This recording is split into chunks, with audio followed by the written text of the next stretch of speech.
Hey, Scott here, Scotty's Animals. Today, I'm headed to Joshua Tree. Why don't you guys come along with me?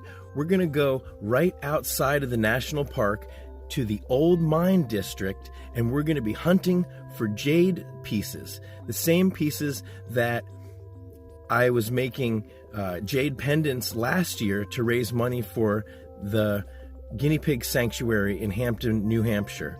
Now, last year, they suffered a devastating fire, and I made these jade necklaces to try to raise some kind of money to support them, and they still need a lot of help. And I thought, you know, what better way than to make some more jade pieces and you know, hopefully we can raise some money. So let's go.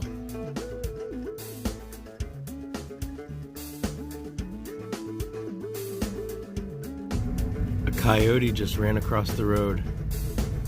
I don't know if I can see him. Where did he go?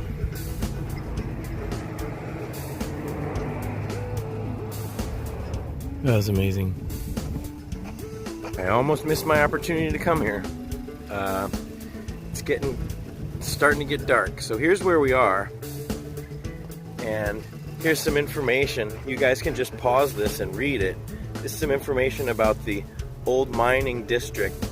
And we are right on the edge of Joshua Tree National Monument. How do I even know that there's jade here? Well, Barry Storm started a jade mine. Barry Storm was an author whose book was later turned into a Hollywood movie, and he claimed that UFO flying saucers pointed him in the direction of the location of his jade mine. It's a crazy dirt road. It shouldn't be too bad. You should be able to do this in a passenger car, but you got to be careful because every season brings changes to these roads into the desert. If you go slow and carefully, you can make it in a passenger car.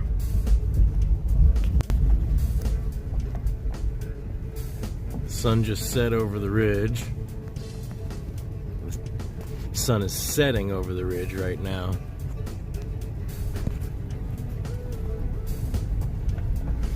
It is beautiful out here. No doubt about that. So we made it. That was a beautiful sunset. And now you guys know how to get here. So the sun just set, and actually it's a really nice time to look for stones. It's not a very long window, but it's a very nice time. And so this is semi-precious nephrite jade. It's the same kind of jade that they've been making into all sorts of things for thousands of years. It's also great for making tools because of the fibrous nature of the jade itself. It doesn't crack in the same way of most stones because the fibers kind of support itself from being fractured. So, oh, and look, right away, right here, this is totally real. Didn't plant any of these. This is a piece of the nephrite jade. Here it is. I'm going to switch the camera around. You'll see what I'm talking about. Okay, so look at this stuff. There's all sorts of material here. Now, remember, the Joshua Tree National Park is just over here, and it would not be legal to collect things inside the park, but out here it is fine.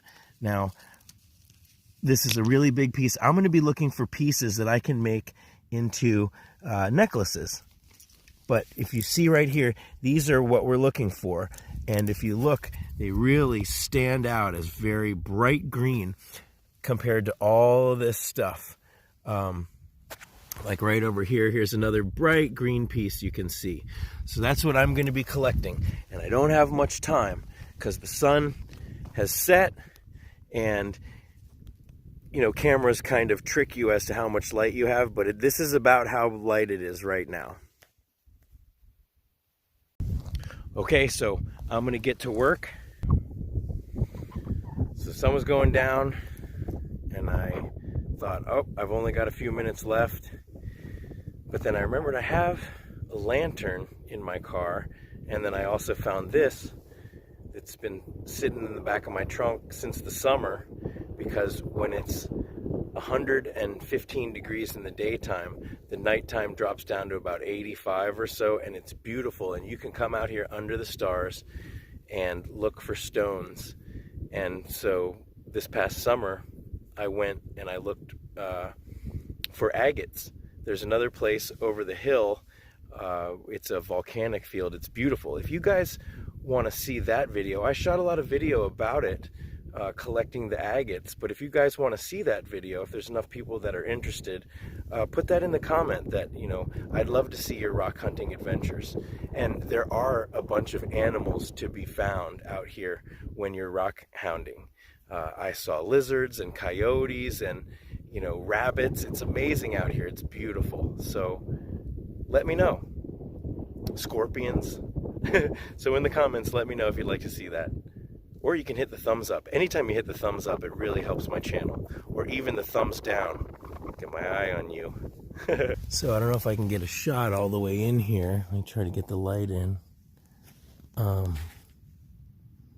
This hole goes really far. And it's just big enough for a rabbit. But it's amazing. The sand is wet. It's very fine. But it's amazing that they can create underground areas, little burrows. The sand is moist, down just about a foot, and it's warm. So these little dudes, these little rabbits, they can really survive. There's a hole, there's a hole, there's a hole, and there's a hole. I still think that they're rabbits. Gosh, I hope they're rabbits. There's another one over there. There's another little baby hole. Gosh, I hope they're rabbits. So I'm going to be very careful not to collapse this whole area. Oh, and there's another something. Is this another hole? So I'm going to be very careful here. As long as I step where there's rocks, then I know I should be safe.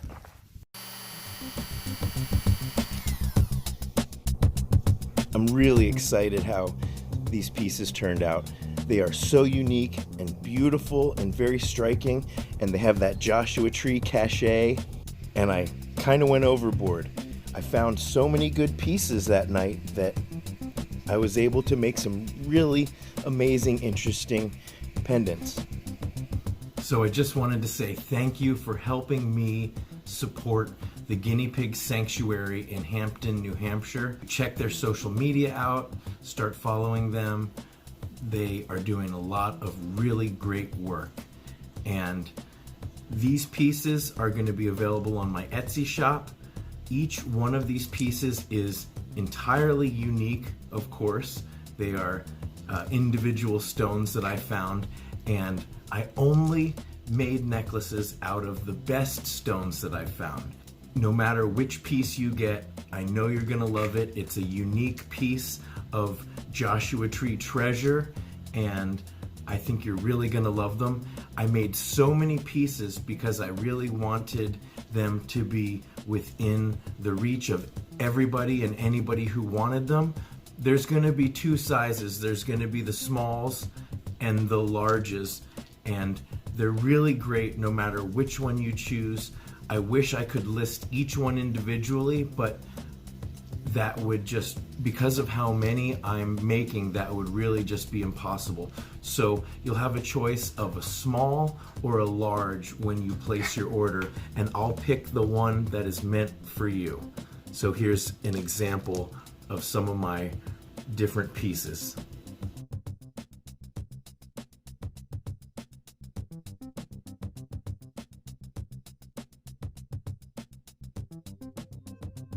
I'll put a link in the description for my Etsy shop. It's Scotty's Animals on Etsy, so you can just search for it, or I'll have the link in the description. Thank you so much for helping me raise funds for the Guinea Pig Sanctuary. 100% of the proceeds goes to the Guinea Pig Sanctuary, who do so much for guinea pigs in need and for the people that care for them. Please help me support them. Thank you.